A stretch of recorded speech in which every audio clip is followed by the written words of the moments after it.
What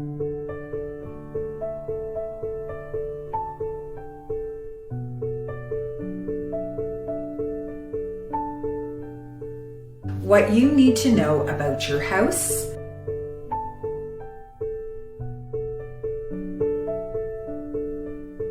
your mortgage, and taxes,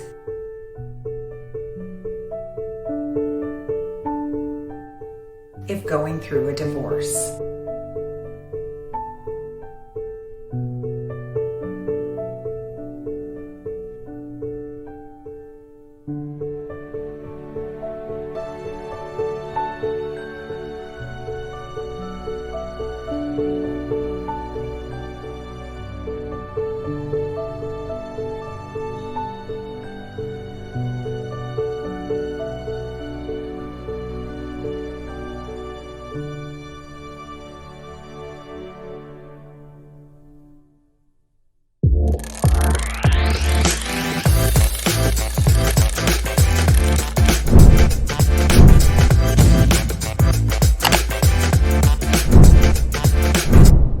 If you or someone you know is going through a divorce, you know how emotional it can be. There are so many changes taking place and so many decisions to be made. It can be, well, overwhelming. So what do you need to know about your house, your mortgage, and taxes when going through a divorce? In today's video, we will answer these important questions. Having neutral third-party information about how your home, mortgage, and taxes are affected can help you make critical decisions in a logical rather than an emotional manner, thereby making the overall process of going through a divorce just a little bit easier. Engage with professionals who are knowledgeable in their field about the divorce process. And there are 5 professionals you need to have on your side during a divorce. Number 1, a legal professional, your attorney. Your attorney should not just be any attorney, but one who practices exclusively in family law. Remember that your financial future and your parenting future will depend on the decisions your lawyer will help you make. Experience matters. Number 2, emotional support, your therapist. The divorce process is stressful and is an emotional roller coaster. You need to be healthy both physically and emotionally, and having a therapist will help you with the emotional turmoil and transitions that you will face. Number 3, a financial professional, your investment advisor or your accountant. Having a skilled and knowledgeable financial advisor will help you with expert opinions on both values at the time of separation,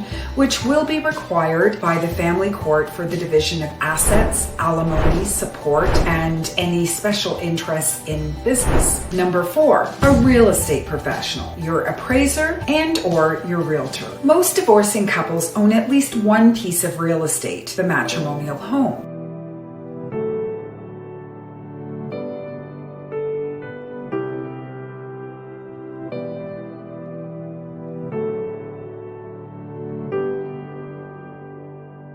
And in some cases, the parties involved will agree on the value of their real estate holdings, but in other cases, they may disagree. An appraisal of your property by an expert will be crucial in illustrating to the family court the true value of the property for the purpose of an equitable division. If any properties are to be sold, you will want to have a highly skilled and experienced real estate professional on board to list, market, negotiate, and sell the property for the maximum dollar amount. Depending on tax consequences of any sales or transfers, you will want a real estate professional who is experienced in working with divorcing couples and their tax advisors. And number 5, co-parenting professionals such as a coach or a therapist. If there are child custody issues being contested during the divorce process, you will want to speak to your attorney to find out who in your area specializes in co-parenting therapy. You and your partner will likely both co-parent any children unless there have been extenuating circumstances. So having guidance and emotional counseling in terms of co-parenting is beneficial, especially when things get a little bit heated. While going through a divorce, one important factor centers around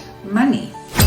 As you separate your assets, you are left with less than you had when you were together, and so it becomes increasingly important to avoid costly housing mistakes so that you can maintain the most amount of equity as possible. Divorce is tough, and it's a tough situation which opens up many emotional and financial issues that need to be solved. And one of the most important decisions is what to do about the house. In the midst of heavy emotional and financial turmoil, what you need most is someone who is non-emotional, straightforward, and can provide specific answers to your questions. Once you know how your divorce affects your home, your mortgage, and taxes, critical decisions are easier. Neutral third-party information can help you make those logical rather than emotional decisions. Divorce real estate is a process whereby the matrimonial home is sold and the equity is split. It is best if both parties going through the divorce can come to a mutual decision. During this process, the goal of both parties is to net the most amount of money from their real estate holdings. The more the parties fight over the outcome, the more the money goes towards their legal and other professional bills, and thereby it decreases the net amount of money that will be left in their pockets. While going through a divorce, probably one of the first decisions is to determine whether you want to continue to live in the house. Will the familiar surroundings bring you comfort and emotional security, or unpleasant memories? Do you want to maximize change by staying where you are, or would you prefer to sell your home and move to a new place that offers a fresh new start? Only you can answer these questions, but there will almost certainly be some financial repercussions to your decision process. Think about what you can afford. Can you manage the old house on your new budget? Is refinancing possible, or is it better to sell and buy? How much house can you buy on your new budget? Asking the right questions will enable you to make informed decisions that will be right for your situation. You essentially have 4 basic housing options when in the midst of a divorce. Your 4 options are: number 1, to sell the house now and divide up the proceeds. Number 2, buy out your spouse. Number 3, have your spouse buy you out. And number 4, retain ownership. It's important for you to understand the financial implications of each of these scenarios. Number 1, if you sell the house now and divide up the proceeds, your primary consideration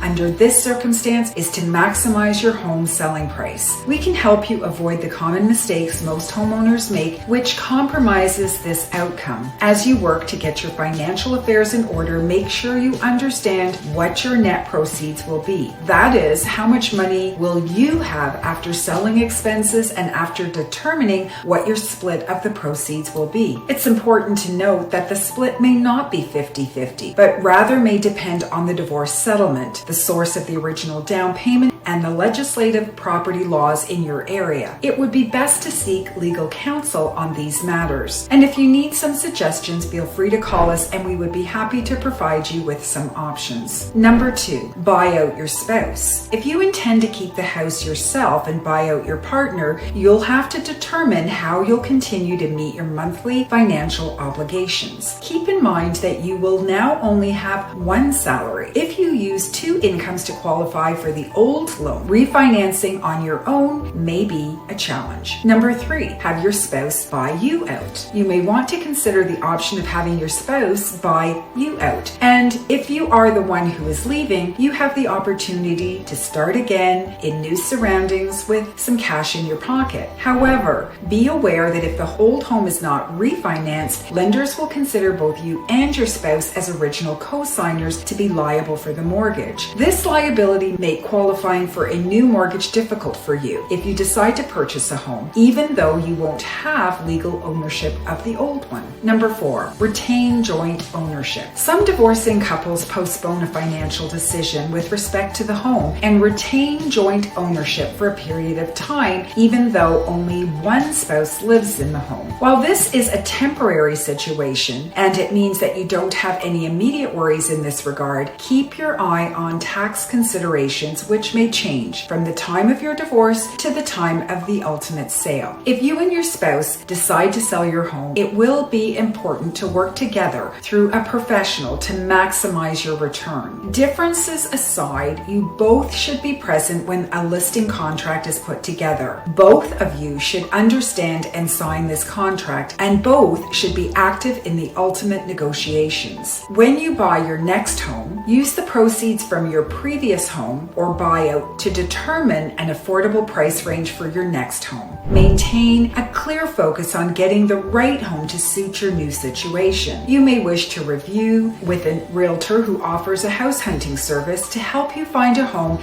that matches your new home buying criteria. For a copy of our divorce real estate guide, call or visit www.divorceinfoforrealestate.com. If you have questions or would like to talk about your specific situation and your options, feel free to reach out. You can call me direct at 905-965-5902, or you can scan the QR code to set up a call. My name is Evelyn Lopes with the Evelyn Lopes Realty Team and iPro Realty Limited Brokerage, and I'm here to help.